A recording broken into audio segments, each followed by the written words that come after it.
In the first 3 videos, we've talked about how procrastination isn't laziness, how to get curious about the real drivers underneath, and how rigid expectations can keep you stuck.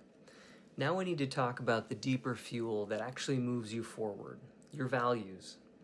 Here's the truth. Tasks don't just feel hard because they take effort. They feel hard because in the moment we lose sight of why they really matter. Studying for a test, prepping for a meeting, having that tough conversation, going to the gym, they're all building blocks. But if you can't see how they connect to your bigger picture, they can feel pointless and easy to skip. And that's where values come in. Your values are the thread that flows through every decision and action. When you're disconnected from them, life feels scattered and incoherent, and you end up working against your long-term goals. But when you're connected, even the smallest step has meaning. So here's how you can start working with values. So step 1, identify your values. If you're not sure what yours are, search values quiz online, or just search for a list of values and pick your top 5. And then you can come back to this video. For an example, a recent Gallup poll listed the top 5 most commonly held values as family, freedom, health, integrity, and faith.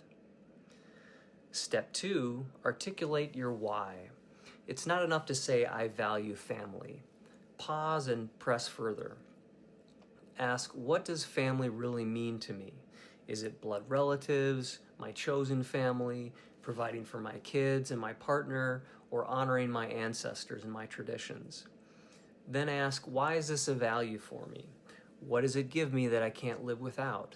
Maybe family gives me belonging. Maybe family gives me responsibility and I push through because they count on me. Or family gives me love. It's where I feel seen in ways that nothing else can replace. Then ask, what's at stake if I lost it? For example, if I lost family, I'd lose my sense of home and the people who deeply care about me. Finally, ask, how does this value show up in my actual life? It could be, it's in the sacrifices I make for my kids. It's in calling my parents each week. It's in choosing family time over staying late at work.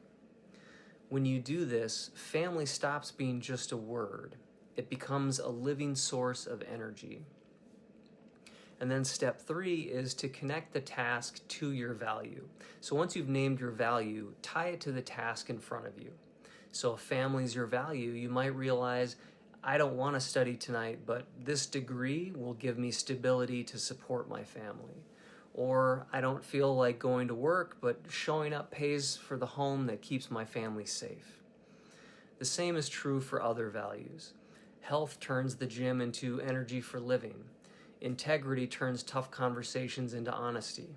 And freedom turns hard work into independence and choice. When you connect tasks to values, discipline stops feeling like force and starts feeling like alignment. And let me be clear, this is not about guilt or piling on pressure. If you're overwhelmed or exhausted, values aren't meant to bulldoze through those feelings. They're meant to remind you that even the smallest step has value. One push-up still supports your health. One sentence still builds your degree. One honest word still strengthens your integrity. Every small action in service of a value is a real win. So here's your practice. Next time you find yourself procrastinating, don't ask just what's stopping me.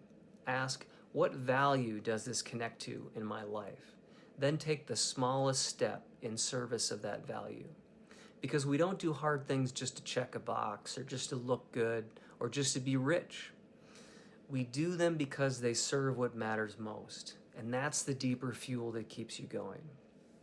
And with that, you've seen all 4 parts of this series, how labels like lazy block you from real solutions, how the real drivers underneath procrastination need compassion, how rigid expectations keep you stuck, and how clarifying your values gives your actions meaning.